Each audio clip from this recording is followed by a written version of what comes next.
Tout le monde a une Bible ce matin? Gloire à Jésus. Nous ouvrons nos Bibles dans le livre de 1 Roi, chapitre 21, versets 1 à 17. Vous y êtes? Qui voudrait bien lire 1 Roi, chapitre 21, 1 Roi, chapitre 21, 1 à 17. Celui qui a Lydie va lire pour nous et va se lever. Nous nous levons pour honorer la parole du Seigneur. Amen. Après ces choses, ce qui arriva. Naboth de Jezreel avait une vigne à Jezreel, à côté du palais d'Achab, roi de Samarie, et Achab parla ainsi à Naboth. Cède-moi ta vigne, que j'en fasse un jardin potager, car elle est tout près de ma maison. Je te donnerai à la place une vigne meilleure, ou si cela te convient, je te paierai la valeur en argent. Mais Naboth a répondu à Achab que l'Éternel me garde de te donner l'héritage de mes pères. Achab rentra dans sa maison triste et irrité à cause de cette parole que lui avait dit Naboth de Jezreel. Je ne te donnerai pas l'héritage de mes pères. Et il se coucha sur son lit, détourna le visage et ne mangea point. Jézabel, sa femme, vint auprès de lui et lui dit: Pourquoi as-tu l'esprit triste et ne manges-tu point? Il lui répondit: J'ai parlé à Naboth de Jezreel et je lui ai dit: Cède-moi ta vigne pour de l'argent, ou si tu veux, je te donnerai une autre vigne à la place. Mais il a dit: Je ne te donnerai pas ma vigne. Alors Jézabel, sa femme, lui dit: Est-ce bien toi maintenant qui exerce la souveraineté sur Israël? Lève-toi, prends de la nourriture et que ton cœur se réjouisse. Moi, je ne te donnerai la vigne de Naboth de Jezreel. Et elle écrivit au nom d'Achab des lettres, et c'est là au sceau d'Achab, et qu'elle envoya aux anciens et aux magistrats qui habitaient avec Naboth dans sa ville. Voici ce qu'elle écrivit dans ces lettres: publiées un jeune, placez Naboth à la tête du peuple, et mettez en face de lui deux méchants hommes qui déclareront ainsi contre lui: Tu as maudit Dieu et le roi. Menez-le dehors, lapidez-le et qu'il meure. Les gens de la ville de Naboth, les anciens et les magistrats qui habitaient dans la ville, agirent comme Jézabel le leur avait fait, d'après ce qui était écrit dans les lettres qu'elle leur avait envoyées. Ils publièrent un jeûne et ils placèrent Naboth à la tête du peuple.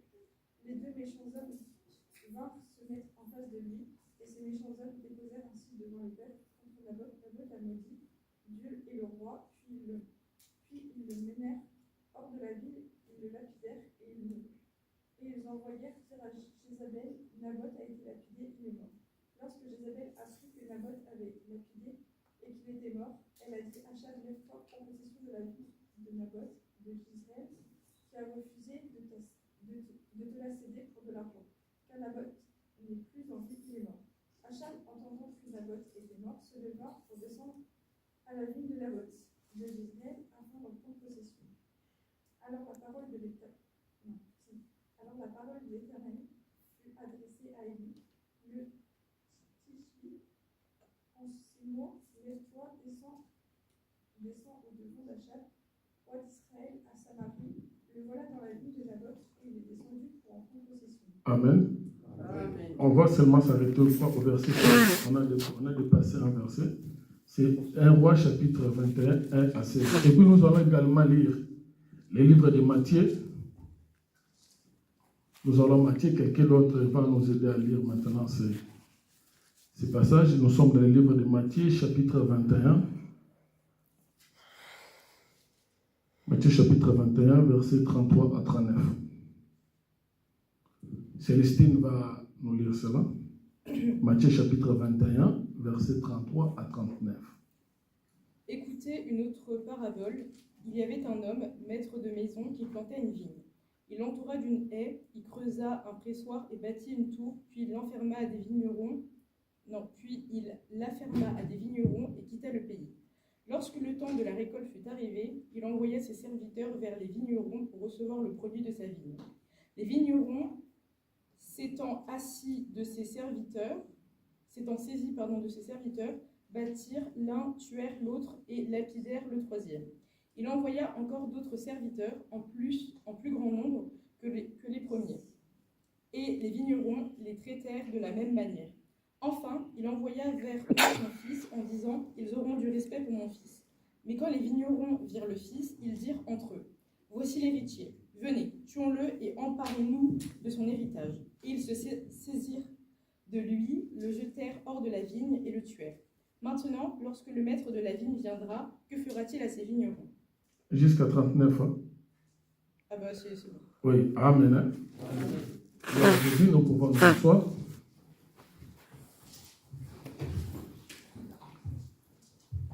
Le thème que nous avons exploité ce matin s'intitule « Ne vends pas ton héritage ». Amen.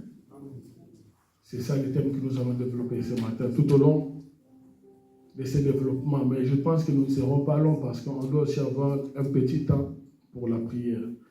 Dieu m'avait mis à cœur que nous puissions tous ensemble prier. Avant de pouvoir commencer, j'aimerais également vous adresser les salutations des papas. Amen. Amen. Je vous adresse les salutations des papas. J'avais échangé également avec lui. Il vous envoie ces salutations de par où il se trouve en ce moment et il m'a chargé également de vous dire qu'il vous aime tous. Amen, amen. Amen. Avez-vous reçu ces salutations? Amen. Nous acclamons pour la gloire du Seigneur.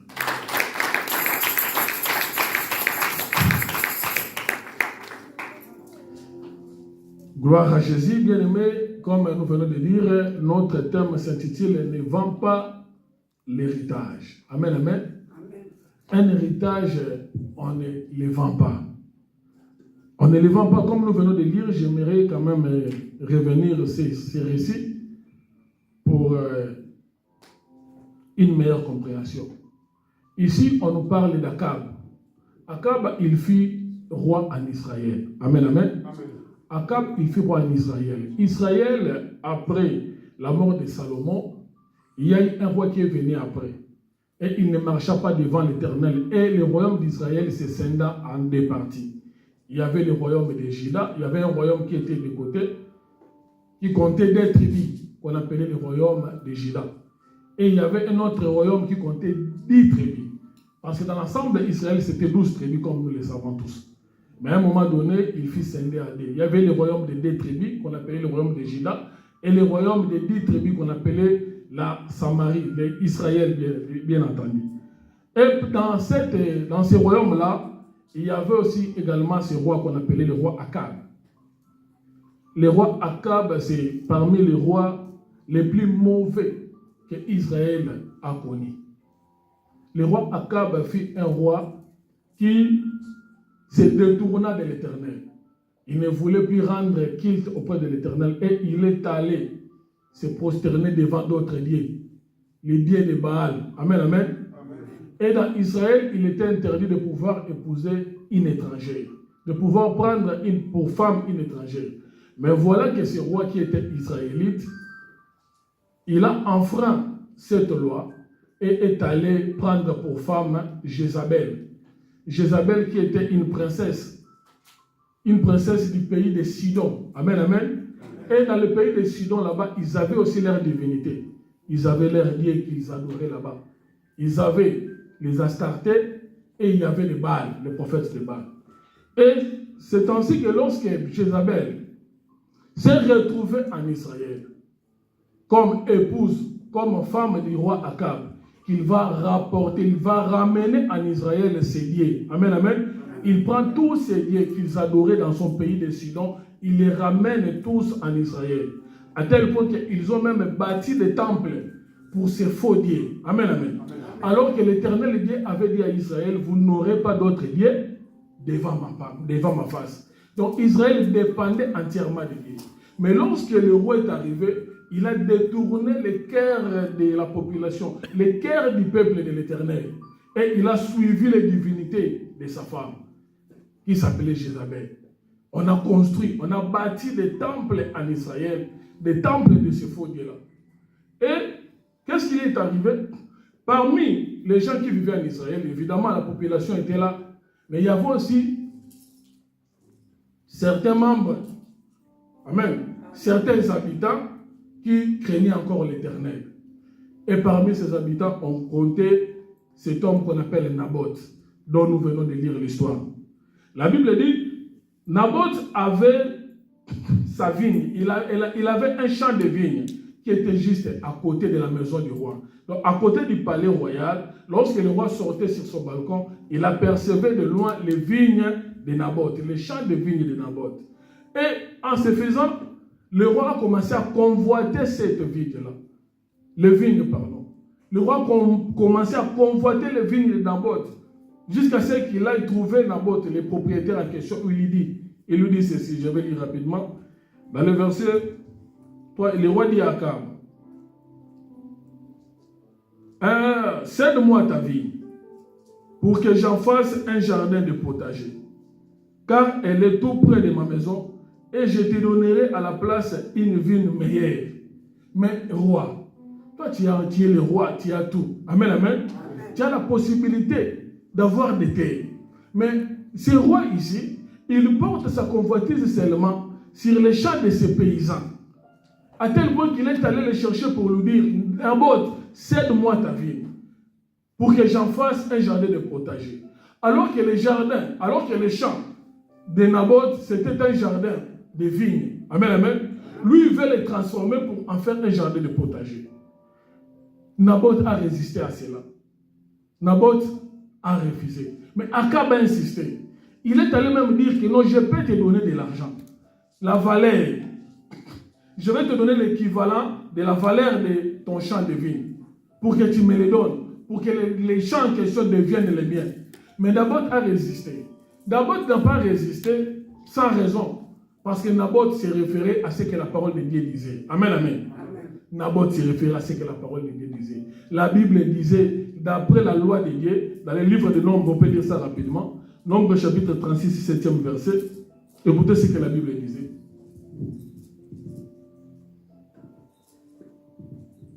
Nombre chapitre 36, 7e verset, qu'est-ce qu'il dit la Bible, qui dit la parole?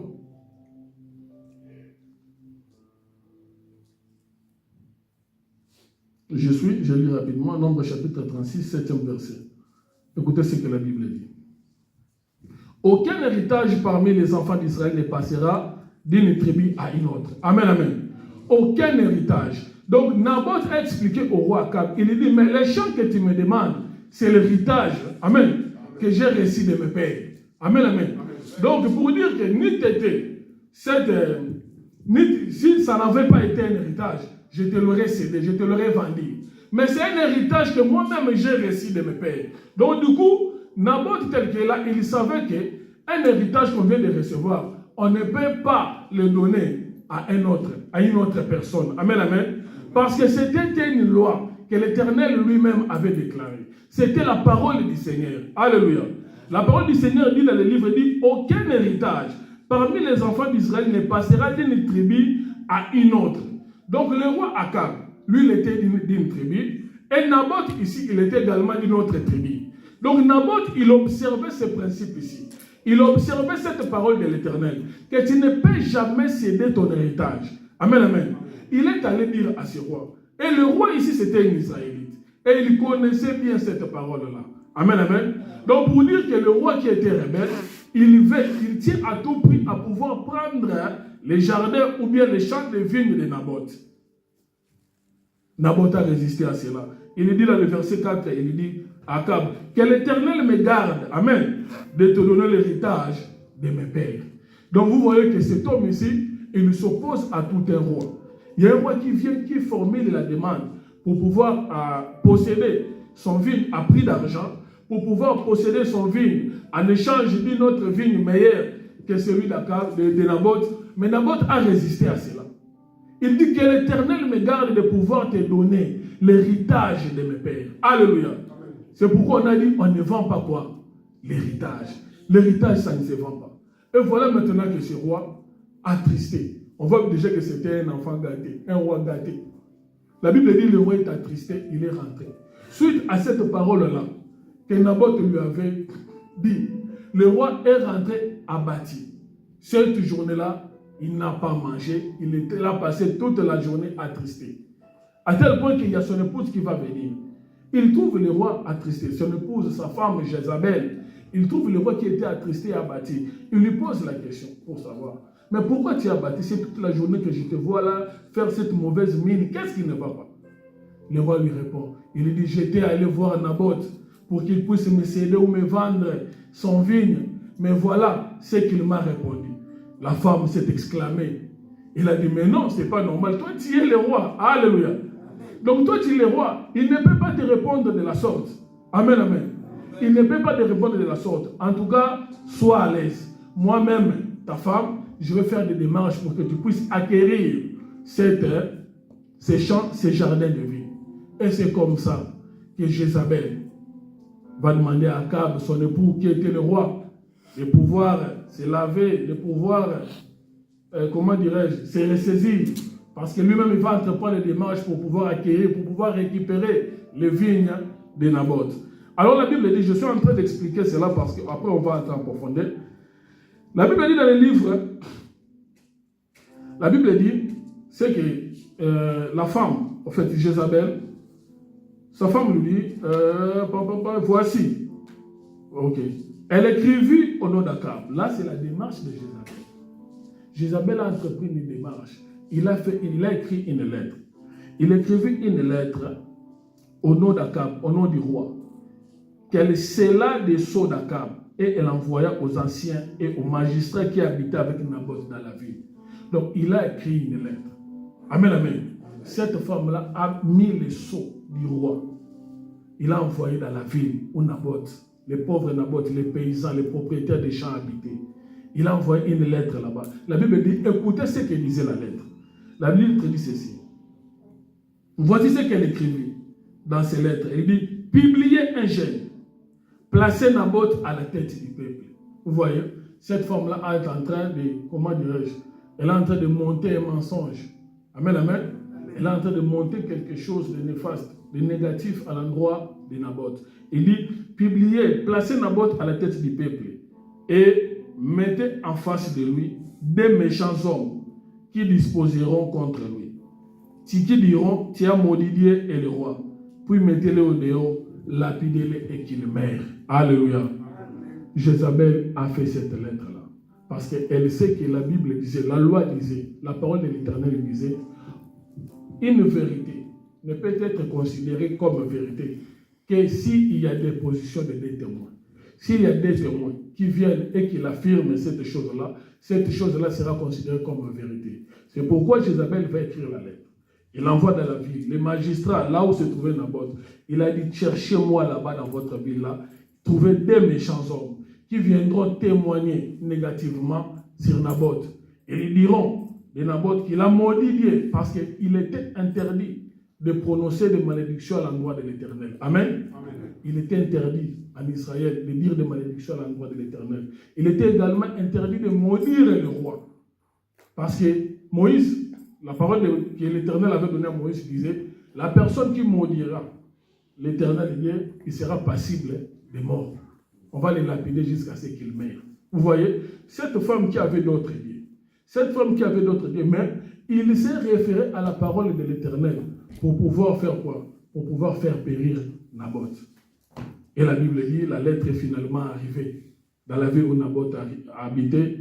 On a lu la lettre en question, on a cherché les deux personnes là comme témoins qui vont attester, qui vont accuser Naboth d'avoir fait quoi? D'avoir maudit Dieu et maudit le roi. Ces deux personnes là à Paris, ils ont fait cette déclaration et évidemment, Naboth, connaissant les choses, il ne voulait rien dire. Il s'est laissé faire. Amen, amen. Parce qu'il avait compris déjà la chose. Il avait déjà compris. Amen. Comment on appelle ça? Le coup qui a été monté à son égard. La Bible dit, on a pris Naboth, on l'a amené hors du village, on l'a amené hors de la ville. Et c'est là où maintenant on l'a lapidé. Amen, amen. C'était ça la sentence. On devait lui lancer des pierres jusqu'à ce que mort s'en suive.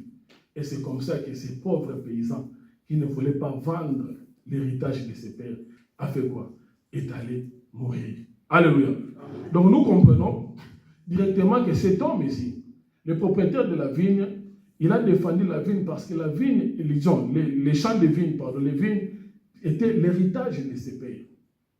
Et d'après la parole de Dieu lui disait qu'il ne pouvait pas les vendre. L'héritage des pères, ça ne se vend pas. Mais cet homme ici, nous avons vu comment est-ce qu'il s'est levé pour pouvoir résister au roi, afin de pouvoir respecter cette parole de l'Éternel.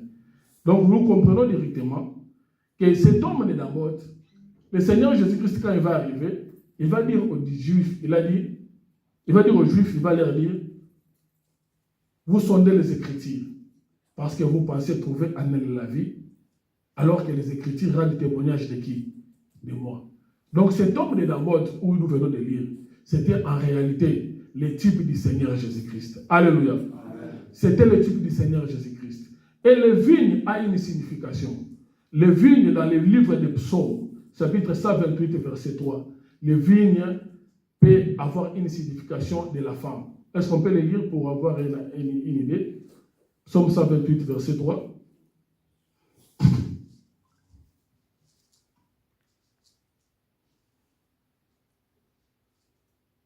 Psaume 128. Vous y êtes? Troisième verset. La Bible dit quoi? La Bible dit, ta femme est comme une vigne féconde dans l'intérieur de ta maison. Tes fils sont comme des plants d'olivier autour de ta table. Amen, amen. Ta femme est comme une vigne dans l'intérieur de ta maison. Vous voyez, la vigne peut expliquer. La vigne a pour comme explication une femme. Donc nous comprenons aussi également que cet homme, en défendant les vignes, si on peut faire le parallélisme avec le Seigneur Jésus-Christ, le Seigneur Jésus-Christ également lorsqu'il est arrivé. Amen, amen. Amen. Le Seigneur Jésus-Christ est l'image de Naboth. Alléluia. Amen. Lorsque le Seigneur Jésus-Christ est arrivé sur terre, il est passé également par des propositions. Mais le Seigneur Jésus s'est élevé, s'est opposé à ces propositions-là. La Bible dit dans la montagne de la tentation, en fait, quand le Seigneur Jésus-Christ est sorti, après 40 jours de jeûne et de prière du désert, il a été tenté par le diable. Amen, amen. Il est tenté par le diable. Le diable lui montra toutes les richesses. Alléluia. Amen. Donc, tout comme Naboth de l'autre côté, on lui proposa de l'argent. Amen, amen. On lui proposa de l'argent pour qu'il puisse céder les vignes. Naboth a refusé. Tout comme le Seigneur Jésus également. Lorsqu'il est arrivé, on lui a proposé aussi cela. Le diable, lorsqu'il est apparu, il lui a fait cette proposition. Il lui montre, il lui dit, regarde toutes ces choses. Il m'a été donné. Et moi, je les donne à qui je veux. Tout ce que je te demande, c'est de t'agenouiller. Alléluia. C'est de t'agenouiller. Parce que le diable savait que le Seigneur Jésus était venu pour sauver l'Église. Amen, amen. Était venu pour sauver l'homme. Alors le diable lui a fait une proposition autre que la mission du Seigneur. Parce que le Seigneur, quand il est arrivé, il savait qu'il allait mourir pour l'Église, pour pouvoir sauver l'humanité. Mais le diable lui dit, si tu t'agenouilles devant moi, je te donne cela. Le Seigneur a fait quoi? Il a refusé. Alléluia. Le Seigneur, il a refusé cela. Le Seigneur s'est opposé à cela. Parce que ce n'était pas ce pourquoi il était venu. Alléluia. Il est resté fidèle à la parole de Dieu. Il a dit, ma mission est de faire la volonté de celui qui m'a envoyé. Amen, amen. La mission du Seigneur Jésus-Christ était de faire la volonté de celui qui a envoyé. Le diable lui a apparu, il lui a fait une autre proposition, autre que celle que le Seigneur lui avait donnée. Le Seigneur s'est opposé à cela. Tout comme Naboth, on est venu lui proposer. Le roi lui a dit, je te donnerai une vigne meilleure, ô mes rois. Si tu as déjà une vigne meilleure, à quoi bon venir me demander encore la mienne? Alléluia.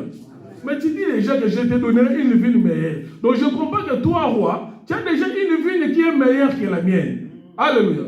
Mais contente-toi de ce que tu as. Comment tu convoites encore ma vigne à moi? Alléluia.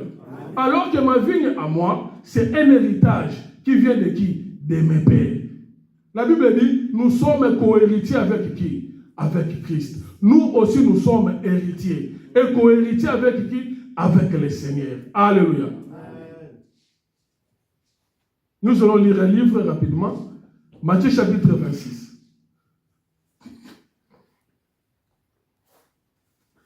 Comme à la maison, nous n'avons toujours pas eu le temps de lire, nous en profitons ici pour pouvoir lire. Matthieu chapitre 26, versets 59 à 63. Écoutez ce que la Bible dit. Matthieu chapitre 26.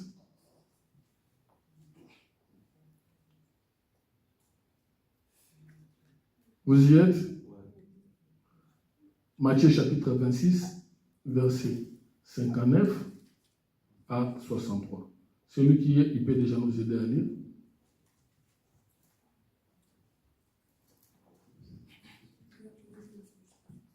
Ah ben, il y a Chekina qui va lire pour nous.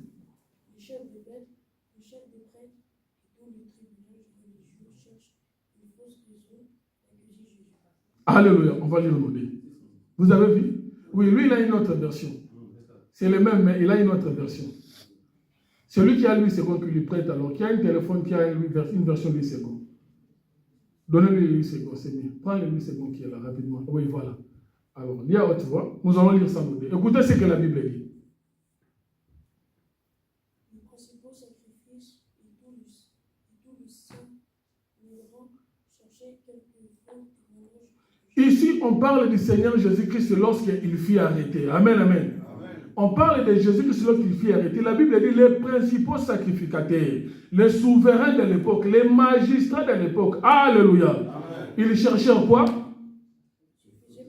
Ils cherchaient de faux témoignages contre Jésus. Amen, amen. Ils ont cherché de faux témoignages pour chercher à le faire périr. Alléluia. Donc vous voyez aussi de l'autre côté là-bas chez Naboth, également Jézabel avait écrit une lettre. Amen.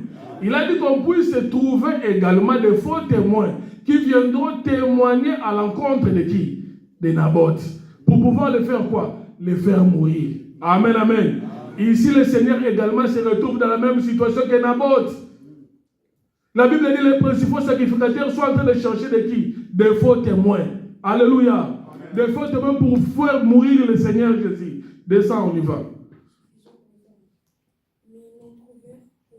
Quand les faux sacrificateurs ont commencé à chercher des faux témoins, ils n'ont trouvé un point. Amen, amen. Ils ont cherché, ils n'en ont pas trouvé. Parce que le Seigneur Jésus-Christ leur avait déjà dit, qui parmi vous peut me convaincre du péché? Le Seigneur Jésus-Christ était sans péché. Amen, amen. Parce que dans le temps, pour pouvoir mourir, tu devrais être passible d'avoir péché. C'est pourquoi vous allez remarquer, lorsque cette femme-là a été surprise en flagrant délit d'adultère, on voulait les tuer. Amen, amen. C'était comme ça en Israël. Si on te surprend en plein péché, qui est passible de la mort, on va te faire mourir. On a pris la femme adultérienne, on l'a amenée au milieu de Jésus. Amen. C'est pourquoi le Seigneur va leur demander que celui qui est sans péché lance la première pierre à cette femme. Vous voyez? Donc là maintenant, ils ont cherché des faux témoins. Les faux témoins, quand ils sont arrivés, ils n'ont pas trouvé de péché auprès du Seigneur pour pouvoir le faire mourir. Amen, amen. On descend, frère. Pour que plusieurs faux témoins se fussent présentés. Mm. Il en vint deux qui dirent, celui-ci a dit, je puis détruire le temple de Dieu et le rebâtir en 3 jours. Alléluia. La Bible dit, ils n'ont pas trouvé de faux témoins. Mais il y a eu au moins des témoins qui vont apparaître. Amen. Il y a des témoins, il y a des faux témoins qui ont apparu pour témoigner à la contre de Jésus. Donc nous comprenons directement que Naboth là-bas aussi, Jézabel avait demandé à ce qu'on puisse chercher combien de témoins? Des témoins qui vont témoigner en défaveur de Naboth. Alléluia. La Bible dit le souverain sacrificateur, lorsqu'il s'est mis à chercher, il ne trouvait pas de témoins, mais il a quand même parvenu à trouver, à sortir dans la foule des témoins pour témoigner en défaveur du Christ. On y va? Le souverain sacrificateur, c'est le roi, il lui dit, réponds-tu rien? Qu'est-ce que ces hommes déposent contre toi? Jésus garda le silence. Jésus garda le silence. Amen, amen. Tu peux te rasseoir. Jésus garde, nous acclamons pour la gloire du Seigneur. Bien-aimé, Jésus a gardé le silence devant ces accusations. Tout comme Naboth, quand il a compris que c'était une lettre qui est venue du roi, de Jézabel, parce que lui, il sait que le roi convoitait sa vigne. Amen, amen. Il a gardé silence. Lorsqu'on l'a placé devant le peuple, tout comme le Seigneur Jésus-Christ a été placé devant le peuple, la Bible dit Naboth a gardé silence parce qu'il comprenait, il savait, amen, amen, que c'était des faux témoins qui ont été érigés à son endroit pour pouvoir le condamner à tort. Lui qui était innocent. Amen, amen. Il était innocent. On a sorti des faux témoins. Il allait de même avec le Seigneur Jésus-Christ. Alléluia. Le Seigneur Jésus-Christ, lui qui était innocent, on a sorti également des témoins comme ce fut le cas chez Naboth là-bas. On a sorti des témoins pour faire de faux témoignages, pour rendre de faux témoignages à son encontre. Ils ont dit quoi? Ils ont dit, cet homme avait dit qu'il va détruire les temples dans 3 jours, et après 3 jours, il va les rebâtir. Oh, c'était un faux témoignage. C'était pas ce que le Seigneur Jésus-Christ avait dit. Amen. Le Seigneur Jésus-Christ avait dit aux Juifs, vous les Juifs, détruisez ces temples. Amen, amen. Et moi, je les rebâtirai. Il n'avait pas dit qu'il allait détruire les temples. Amen, amen. Il avait dit aux Juifs, détruisez les temples. Moi, je les rebâtirai. Mais lorsque les 2 témoins sont arrivés, ils ont dit autre chose que le Seigneur avait dit. Amen, amen. Les souverains sacrificateurs ont sorti des faux témoins. Et la Bible dit, le Seigneur Jésus garda silence. Tout comme Naboth là-bas. Naboth a gardé silence alors qu'il était innocent. À cause de son vigne bien-aimé. À cause de sa vigne, pardon. À cause de son champ, Naboth a gardé silence. Lui qui était innocent. Tout simplement quoi? Il a voulu respecter la parole de l'Éternel. Il a voulu respecter ce que Dieu disait. Que tu ne peux pas léguer l'héritage à une autre tribu. Alléluia. Tu ne peux pas léguer l'héritage à une autre tribu. Le Seigneur Jésus-Christ également, pour la vigne, nous venons d'expliquer, la vigne a une signification de la femme. Le Seigneur Jésus-Christ pour la femme, qui est l'Église, a gardé silence. Amen, amen. Pour mourir à la croix pour sa femme.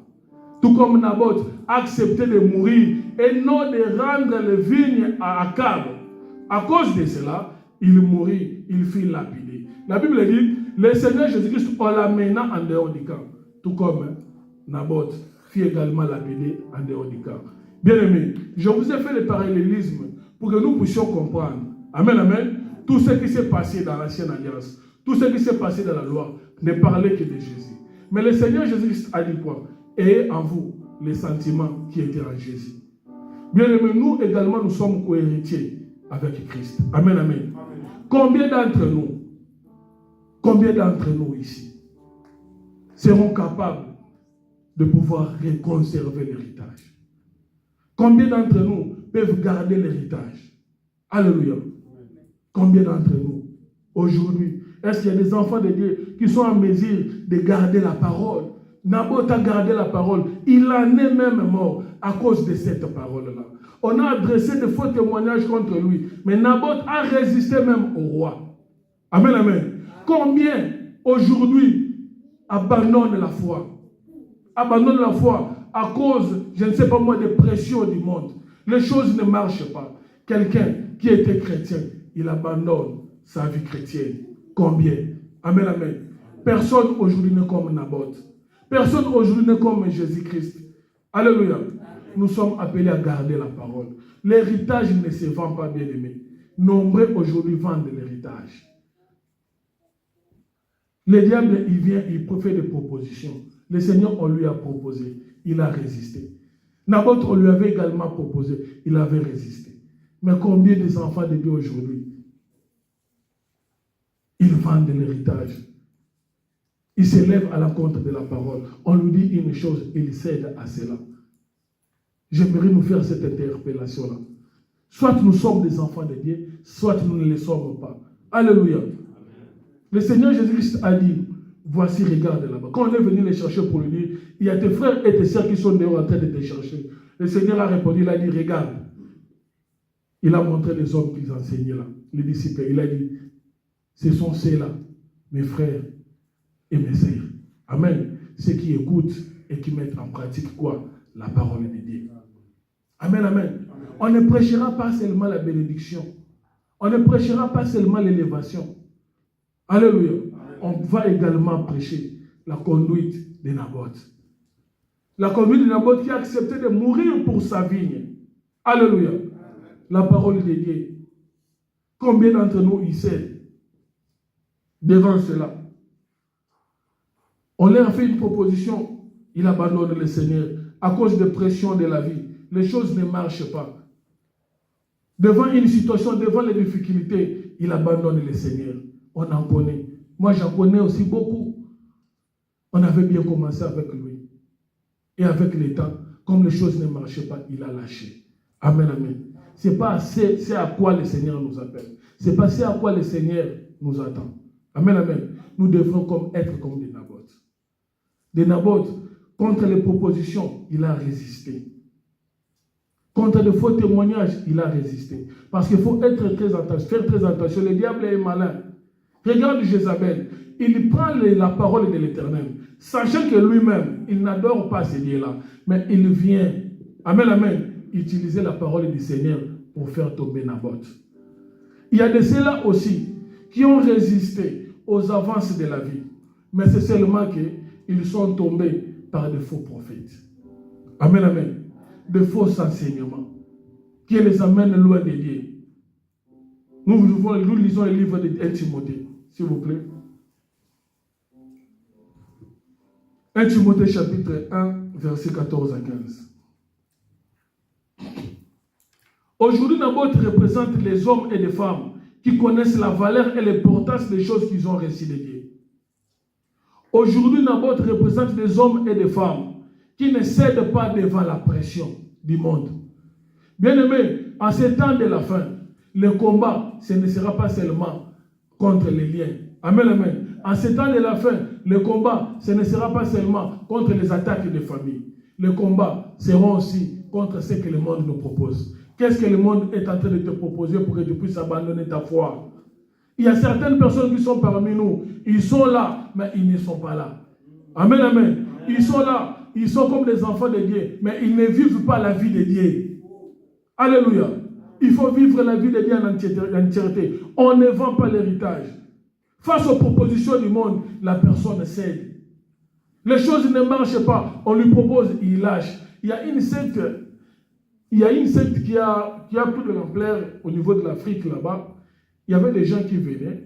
Ils trouvent votre pasteur et tout, ils lui proposent de l'argent et tout, ils vont rebâtir l'église et tout. Mais c'est seulement qu'ils vont lui donner un format d'enseignement. Amen. Que le pasteur est appelé seulement à enseigner ou à prêcher le peuple. Donc il ne doit pas sortir de ce cadre d'enseignement-là. Mais en échange, on doit lui construire l'église, on meuble l'église et tout. Ça a pris de l'ampleur là-bas. Vous voyez, le diable s'est immiscé dans l'église de Dieu.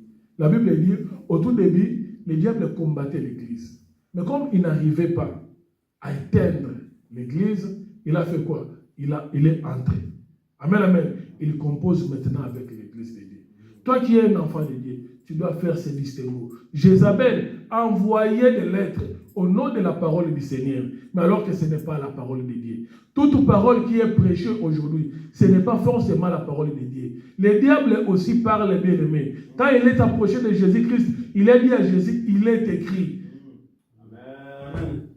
Il a dit à Jésus, il est écrit, pour montrer que le diable connaît aussi la parole. Amen, amen. Si toi tu n'es pas bâti sur la parole de Dieu, tu serais un chrétien ballotté à tout va des doctrines. Ne vends pas l'héritage. Ce qui a fait que Naboth ne puisse pas vendre l'héritage, parce qu'il connaissait ce que la parole de Dieu dit. Amen, amen. C'est pourquoi il a dit à Akab, Akab, ça c'est l'héritage de mes pères. Donc en disant cela, on comprend qu'il avait lu le livre de Nombres, où il a été dit que tu ne vendras pas l'héritage de tes pères. Bien aimé, quand toi tu ne lis pas la parole de Dieu, comment tu feras face lorsque Jézabel enverra de faux prophètes au nom de l'Éternel? Comment tu feras face? Toi, tu es un chrétien de dimanche. Tu viens seulement le dimanche pour qu'on puisse te prêcher la parole. Tu écoutes la parole, tu lis et rendez-vous le dimanche prochain. Et dans la semaine, tu ne fais que scroller TikTok, Facebook, WhatsApp. Mais le Seigneur est en train de dire à Josué que ce livre de la loi ne s'éloigne pas de ta bouche. Mais dites-le jour et nuit. Jour et nuit, c'est trop pour toi. Même jour seulement. Ou bien même la nuit. Pourquoi il lui dit comme ça? Il dit pour agir fidèlement selon tout ce qui est quoi? Écrit. Pour agir. Tu ne peux pas agir fidèlement si tu ne lis pas. Alléluia. Tu ne peux pas agir fidèlement si tu ne lis pas la parole de Dieu. La parole de Dieu est là pour que nous puissions la lire et la mettre également quoi? En pratique. Une personne qui met en pratique la parole de Dieu, c'est celui-là qu'on appelle le Naboth. Il ne vendra pas l'héritage quand la proposition sera venue. Le diable est en train de proposer, surtout dans ces pays ici. Surtout en Occident, partout, que ce soit ailleurs. Au jour d'aujourd'hui, le plus grand combat que les enfants de Dieu mènent, c'est le combat de la foi. Alléluia. Aujourd'hui, ce n'est plus les liens. Détrompez-vous. On a déjà compris ces choses-là. Les liens, on comprend que nous ne sommes pas liés. Bien aimé, nous ne sommes pas liés. Alléluia. Avant aussi, nous ne savions pas. On nous enseignait à prier. Hey, je te lis God. On ne lit pas les diables. Amen, amen. Les diables, on ne les lit pas. Amen. C'est parce qu'on ne savait pas qu'on disait ces choses-là. Le diable, il est en liberté. Il sera lié à la fin des temps. Jésus-Christ a dit, à mon nom, vous chasserez. Amen, amen. En nom de Jésus, nous chassons les diables. Toi, tu veux lier les diables comment? Je ligote. Tu lis comment, tu ligotes comment? Il ne peut pas être lié. Même lui-même, le diable, lorsque Jésus-Christ a apparu devant le fou de Gadara, les diables ont dit à Jésus, notre temps n'est pas encore arrivé. Amen. Vous voyez, les démons disent à Jésus, notre temps n'est pas encore arrivé. Les démons savent qu'il y a un temps fixé pour eux. Amen. Le Seigneur, lorsqu'il est arrivé, il a dit, à mon nom, vous ferez quoi? Vous chasserez. On ne chasse seulement les diables. Nous les chassons. Amen. Alléluia. Amen. Maintenant, quand toi, tu n'es pas assis dans les Écritures, quand tu n'es pas assis dans la parole, c'est alors que le Seigneur dira, vous priez et vous ne recevez pas parce que vous demandez mal. Amen. Vous demandez mal. Vous demandez mal. Ne vends pas l'héritage. J'aurais bien aimé prêcher l'élévation. J'aurais bien aimé prêcher la réussite. Mais ce n'est pas ce à quoi nous sommes appelés. La Bible dit, si vous êtes ressuscité avec Christ, cherchez d'abord les choses d'en haut. Les choses d'en haut, ce sont ces choses que nous prêchons. Les avions, les maisons, les voitures, ce sont des choses matérielles. Amen. Le Seigneur a dit, pour ces choses-là, ne vous inquiétez pas de cela. Amen. Amen. Aujourd'hui, on a inversé la tendance. On nous prêche les voitures, on nous prêche les maisons. L'essentiel, on ne nous les prêche plus. C'est pourquoi vous êtes fabriqués de prophètes. Vous verrez une femme qui est là, mais il a son prophète auprès de qui il part écouter la parole du Seigneur. Dieu peut te parler aussi, il n'est pas obligé de passer par le prophète. Alléluia. Amen. Il n'est pas obligé de passer par le prophète. Aujourd'hui, si dans ton église, tu n'as pas un prophète, cette église-là n'aura pas de fidèles. Moi, quelqu'un déjà m'a déjà posé cette question. Est-ce qu'il y a un prophète là-bas? Nous comprenons que celui-là, il cherche un divin. Amen, amen. Aujourd'hui, les médiums sont devenus des prophètes. Dans les temps, il y avait des médiums. Vous partez voir un médium, tu lui donnes la main, il fait la lecture de ton avenir. L'Éternel a défendu cela. Ces gens-là, comme ils n'ont plus de clients, ils se sont transformés, ils sont devenus des prophètes. Ils prêchent à l'église aujourd'hui. Amen, amen. Amen. Sa prédication ne te sauvera pas. Tu seras ballotté à tout vent. Le Seigneur a dit ceci. Je vois ceci. Dans ta famille, il y a tes amis, ton mari, ton épouse. Amen, amen. Amen. Et les choses ne marcheront pas, n'avanceront pas. Nous lisons 1 Timothée. 1 Timothée chapitre 1, 14 à 15. 1 Timothée 1, 14 à 15. Et la grâce de notre Seigneur attira abondé. 2 Timothée, pardon. 2 Timothée 14 à 15. Et ce n'est pas Adam qui a été séduit. 2 Timothée. 2 Timothée chapitre 1. Chapitre 1. Oui. Pardon. 2 Timothée chapitre 1. Verset 14 à 15.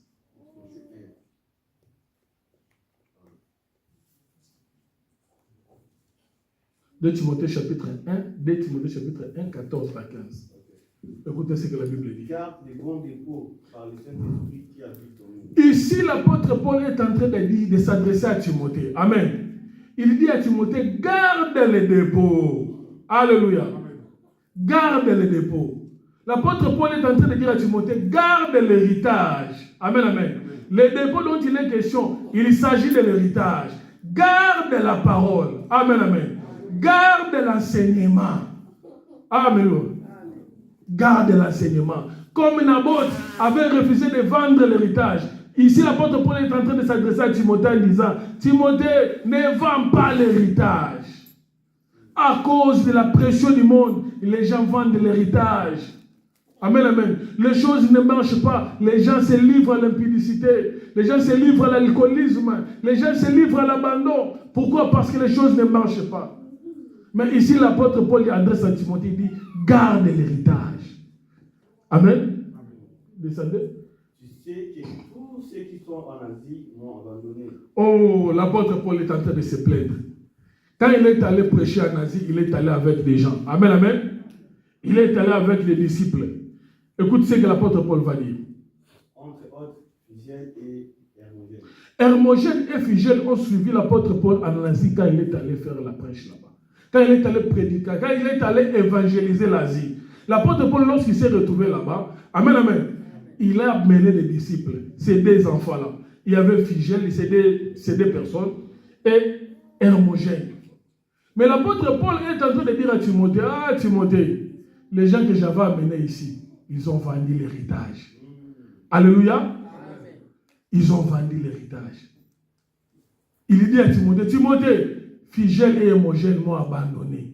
Ils ont vendu l'héritage. Mais il s'adresse à Timothée de l'autre côté. Mais toi, Timothée, fais quoi? Garde l'héritage. Comme Naboth, garde la parole. Amen, amen. Que les choses marchent, que les choses ne marchent pas. Toi, garde la parole. C'est la parole qui t'élèvera, bien-aimé. Au moment opportun, la parole prendra vie, prendra corps. Amen, amen. Et te fera accéder à ta bénédiction. La Bible dit, c'est la bénédiction de l'Éternel qui enrichit et elle ne se fait suivre d'aucun chagrin. Cette bénédiction, c'est ce que toi tu as. L'autre fois, je l'avais dit ici. Marie n'avait rien. Amen, amen. Marie, la mère de Jésus, elle avait pour époux un charpentier. Mais lorsque Élisabeth rencontre Marie, il dit, tu es bénie entre toutes les femmes. Amen, amen. Mais Marie, tu es bénie alors que tu n'as rien. De quelle bénédiction s'agissait-il? Il s'agissait de l'enfant que Jésus portait, Marie portait. Aujourd'hui, nous aussi, nous portons l'enfant. Cet enfant-là, c'est le Seigneur Jésus, c'est la parole. La Bible dit, c'est lui qui a le Fils à la vie. Amen, amen. Et au moment opportun, cette Marie ici, cette femme ici, qui avait pour époux un charpentier, la Bible dit, lorsque Jésus-Christ est naquit, il y a des mages qui l'ont apporté de l'or, de l'encens et des myrrhes. Des choses qu'il n'avait jamais vues de sa vie. Mais à cause de l'enfant, il a vu ces choses-là, bien-aimé. Garde la parole en toi. À cause de cette parole-là, tu verras des choses auxquelles tu n'espérais pas pouvoir voir dans ta vie. Garde la parole. Ne vends pas l'héritage. Face aux tentations de la vie, le plus grand combat aujourd'hui que nous avons, c'est le combat de la foi. Il y a des gens qui abandonnent la foi. Les choses ne marchent pas, ils lâchent. Amen.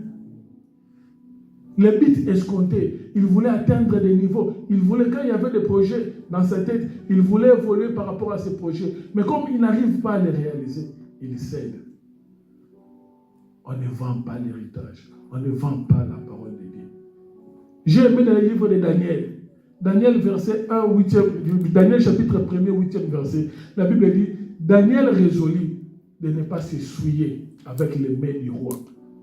Les prophètes Daniel, quand ils ont été amenés en captivité en Babylone, quand ils sont arrivés à Babylone, la Bible dit, le roi a donné l'instruction qu'on puisse leur donner, amen, des messikilans, amen, des recettes royales qu'ils puissent manger, prendre du poids et tout. Mais la Bible dit, Daniel résolut, il a pris cette décision-là, de ne pas s'essuyer. Amen, amen. Parce que les nourritures qu'on leur donnait, les viandes qu'on leur donnait, étaient d'abord destinées au sacrifice. Amen. Des dieux des Babyloniens, et après on les mettait à leur disposition. La Bible dit, Daniel a refusé. Il a résolu dans son cœur. Amen, amen.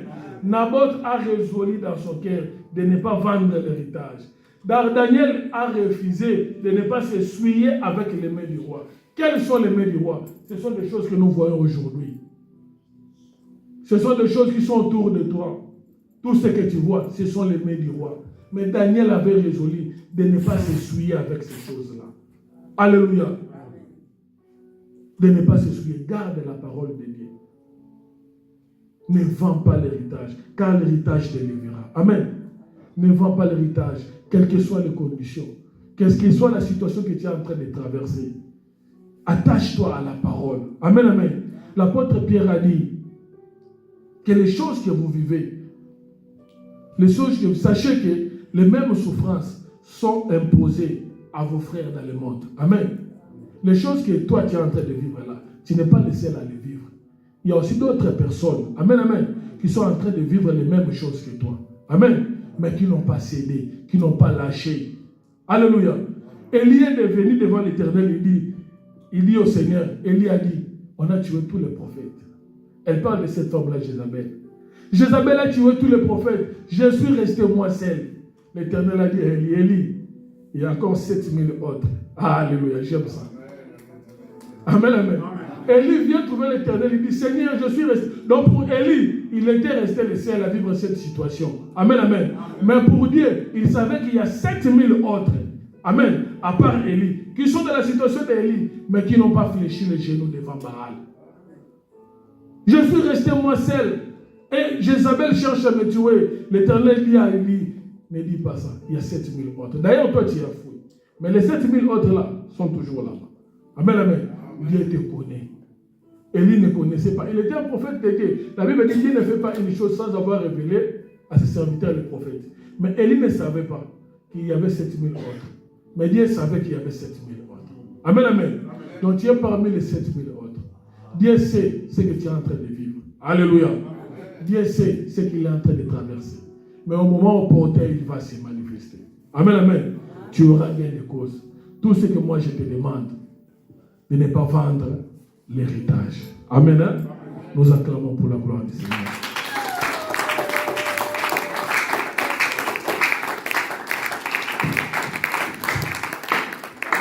Gloire à Jésus. Dieu est merveilleux. Nous sommes arrivés à la fin. Nous voulons prier. Nous voulons prendre un petit temps de prière ensemble. Le Seigneur nous a parlé de ne pas vendre l'héritage. Au vu de tout ce qui est en train de se passer autour de nous, de tenir ferme. Amen, amen.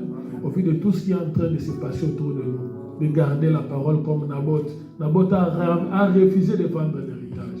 Il voit les choses, il voit des histoires, les propositions de l'argent. Il pouvait aussi laisser cela. Mais il dit non, je ne vendrai pas l'héritage. Amen, amen. Nous avons vu le Seigneur Jésus-Christ. Lui aussi également, il a refusé de vendre l'héritage. Amen, amen. La volonté de Dieu était qu'il puisse aller à la croix. Mais le diable est venu le proposer. Il a refusé à cela. Bien aimé, ne vends pas l'héritage, quelles que soient les conditions, quelle que soit la situation que tu es en train de traverser. Nous voulons prier. Lève-toi là où tu es. Remercie le Seigneur pour le moment que tu viens de passer.